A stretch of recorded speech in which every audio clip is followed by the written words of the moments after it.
Hey, y'all. Okay, so I'm sharing another prophetic dream.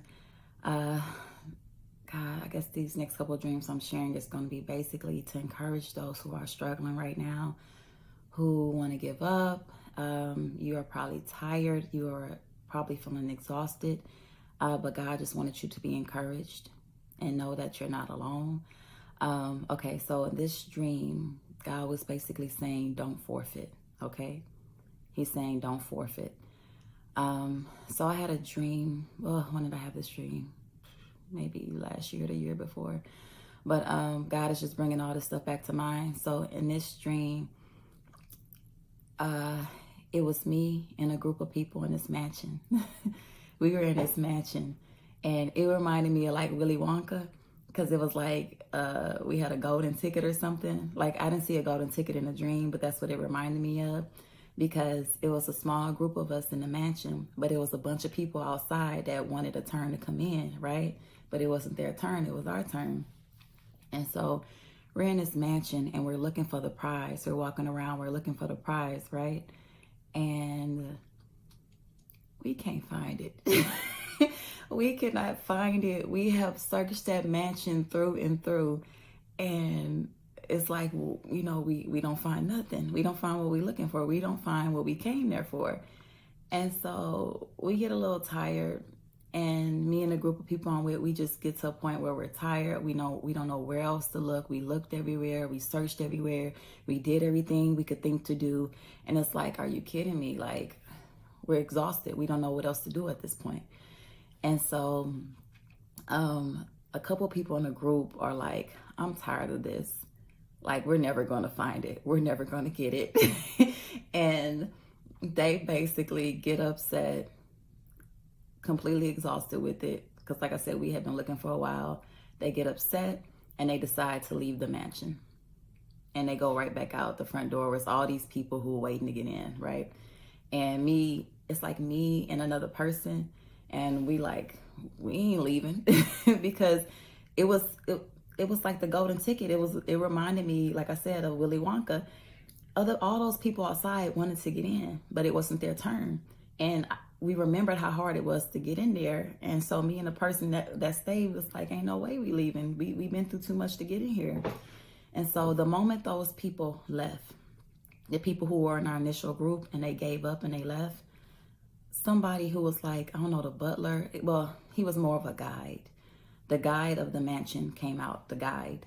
So he came out and he was like, y'all looking for this? Like, asking if we were looking for the treasure, and we were like, yeah. And he's like, okay, come on. Just that easy, just that simple.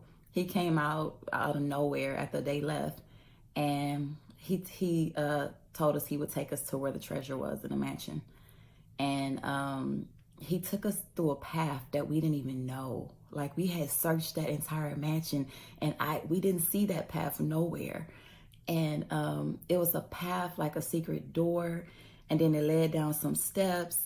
And I was like, what?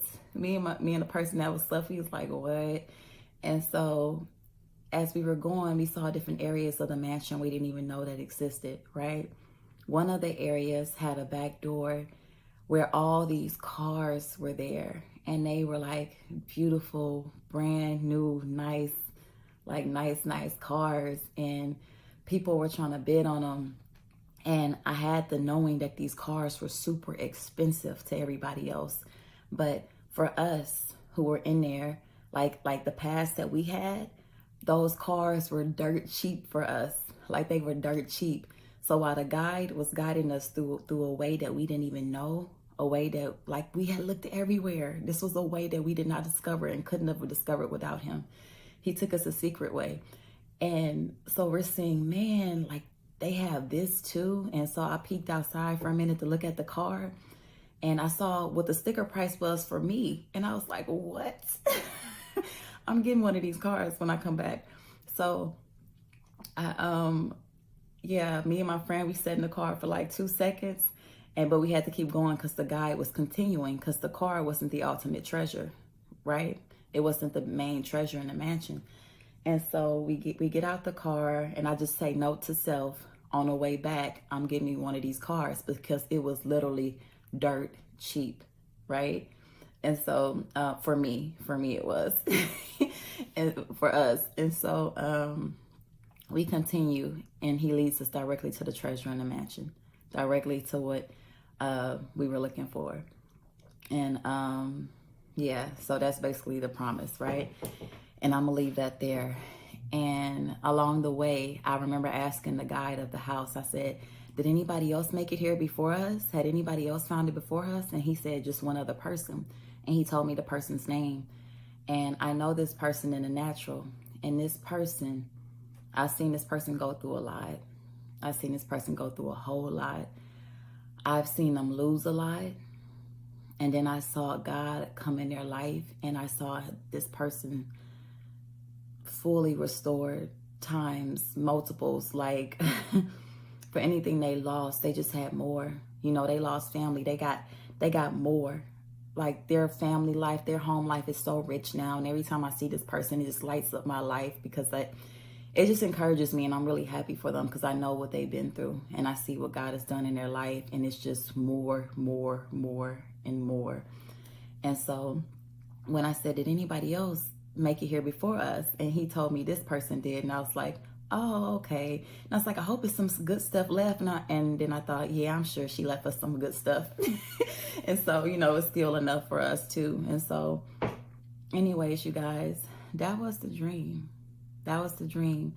God was saying, don't forfeit. Don't forfeit what he has for you, because I've said this so many times before. What God has for you is for you, right? This is something he promised you. The only way to lose it is to walk away from it. And the enemy knows that. The enemy does not want you to get it. He's scared of you to have it. He's scared of you to have it. And the only way he can stop you from getting it is if you forfeit.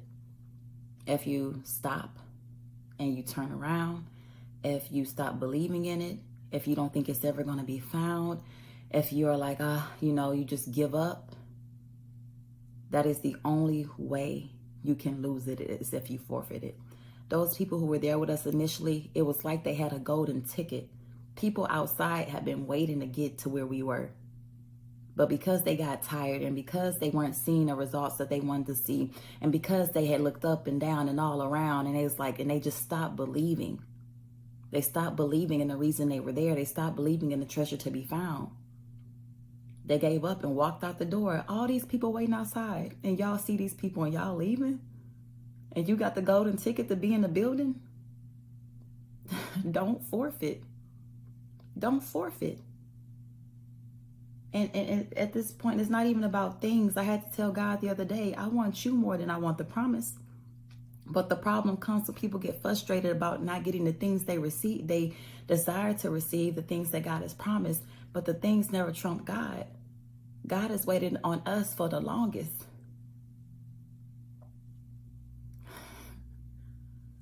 Right now, we're waiting on God, and that's okay, because he's not going to make us wait as long as we made him wait.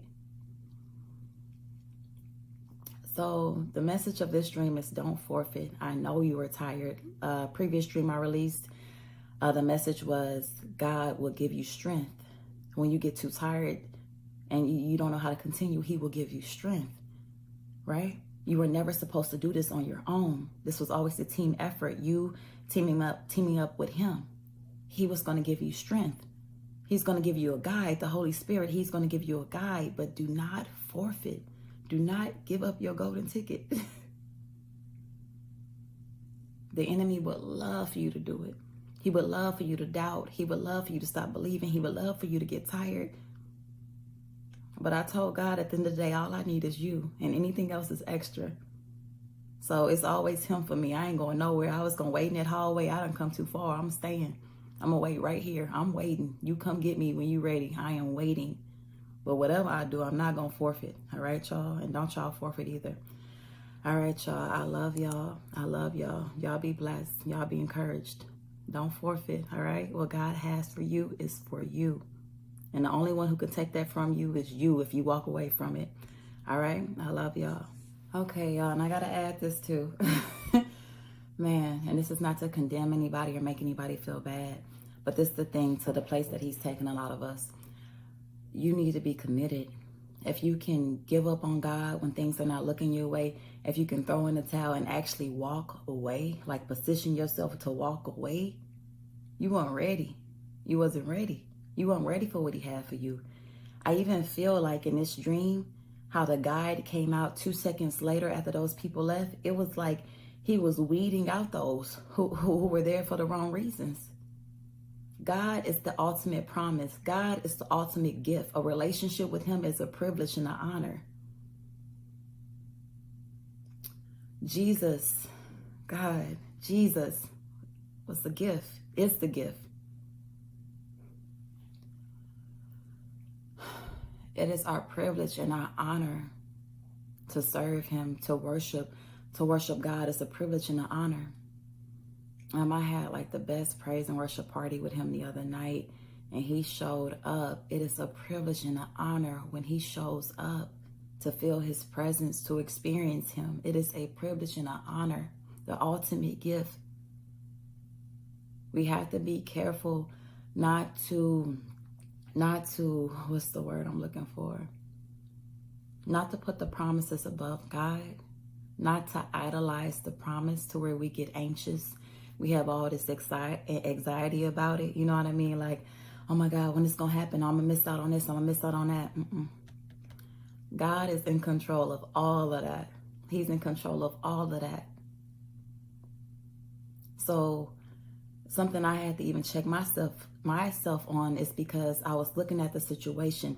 I was looking at the timing, and I was getting anxious. And God, I had to check myself. I had to rearrange some things mentally and emotionally and spiritually, because I am to be anxious for nothing, but by everything. By prayer, I will present my request to God. And I trust that he is big enough to do what only he can do. This thing from Jump Street, I couldn't do for myself. This was always a God thing, not a me thing.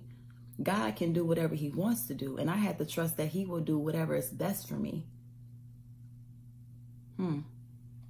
You have to trust that he will do whatever is best for you and his perfect timing. But do not idolize the promise. Do not idolize the blessings. Do not feel like if I don't get this, then I'm just gonna, do what? Patiently wait on God like he's patiently waited on us. Love him anyhow. Find peace in the middle of the storm.